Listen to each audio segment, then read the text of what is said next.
Now, a bad power steering pump can be a really bad day. You know, hard to turn at slow speed, weird feedbacks, it's never a good time. So the patient we have here today is the BOOSTane 1969 Mustang, and we have Ian from BOOSTane here as well. Thanks for joining us and bringing us this wonderful car. Yeah, absolutely. It was a lot of fun to drive up here with said problem. Yeah, currently. I can see your forearms are looking good today. Good pump, for sure. Now, this thing has a really cool story, so we're going to be doing a more in-depth video, and you guys need to look out for that because it's going to be fantastic. But give them the light version of kind of what you got going on with this thing. Got drunk at Thanksgiving, challenged my dad to a race. This thing was in a barn in pieces. I had to put it together in 3 months to race him in West Texas against him and his Ferrari. So a little Ford versus Ferrari, father versus son grudge match. Now, what we have going on today is a bad power steering pump, and you obviously had a bunch of issues, and we're going to show the folks at home on kind of how to diagnose it, what to look for, and how to change one. So this is a Ford 302, comes in a lot of stuff, and it's got a nice aftermarket accessory drive on it. So that might complicate things a little, but it's all basically the same. Pretty much. Yeah, it's the 302 from Blueprint, that's a 347, and then the accessory drive, and started making all the typical noises that you would hear out of a power steering pump.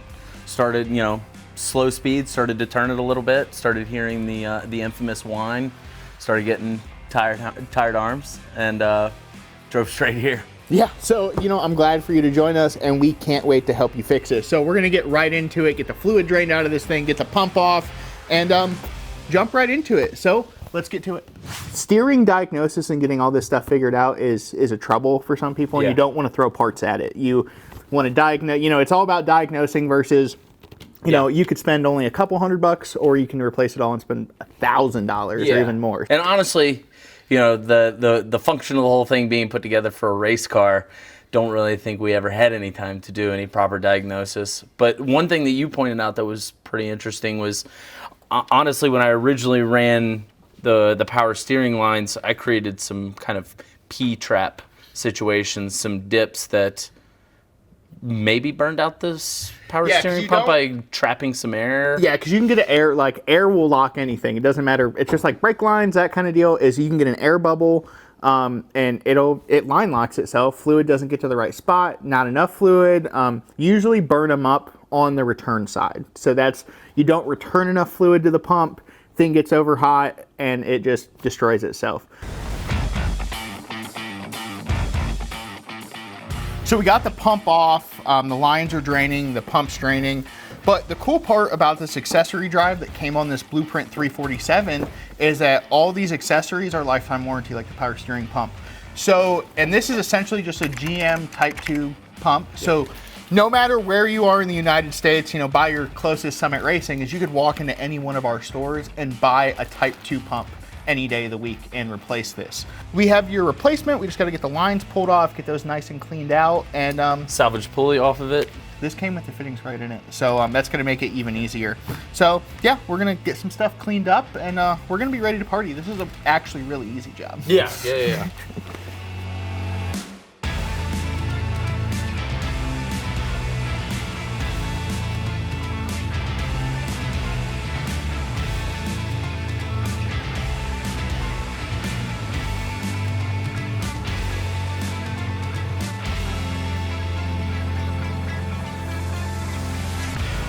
So doing some investigating and pulling this all apart, we think we might have found the culprit of why this pump burned up.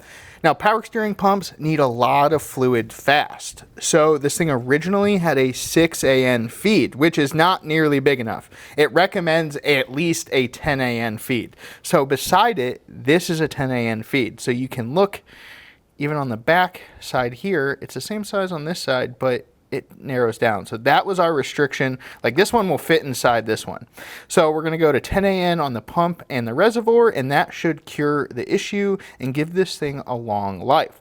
Also getting a power steering cooler for extra insurance, but we just want to share that with you guys. So if you have a similar issue, you know where to start.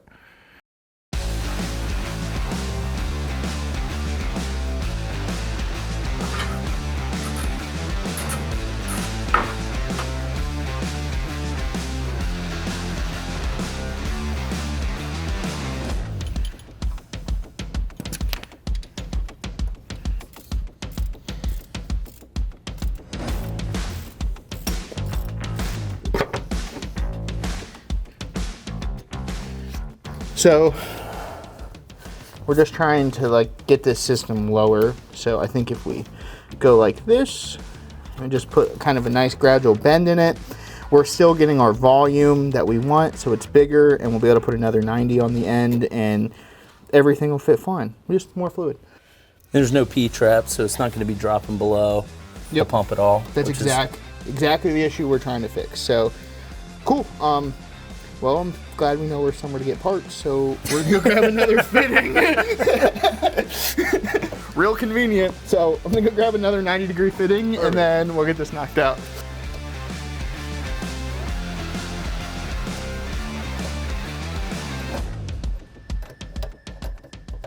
So belt's back on it, you're good to go. Let's throw the shroud back in it and fill it with fluid.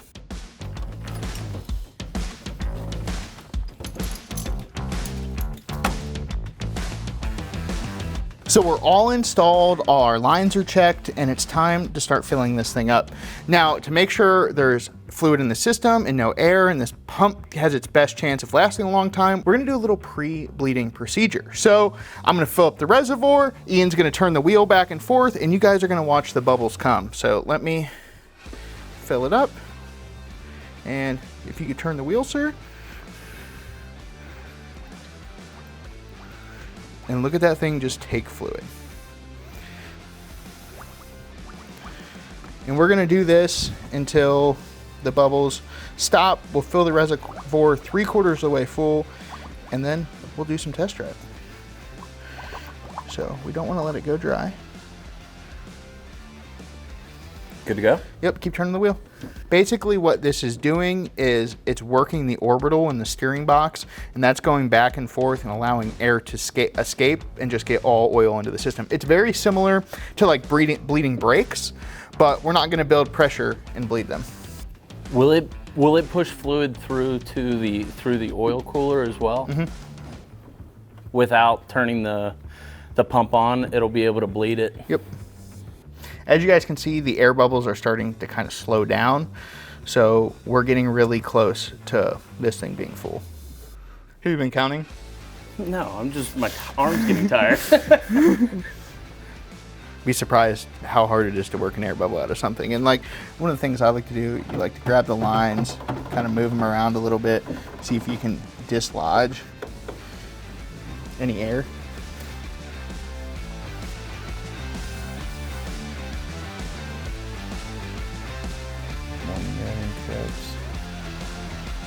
Okay. So our power steering pump is bench bled. Now comes the fun part. Let's start this thing up and see if it works.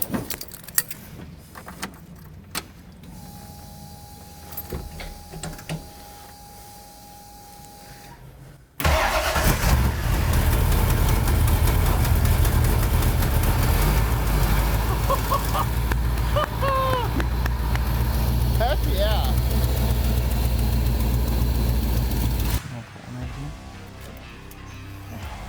We're good. Just get her out of the way. We got the power steering all figured out on this thing. It's got a fresh pump, that sweet 10 AM feed line, no more restriction. And so how's the steering feel? Smooth as butter.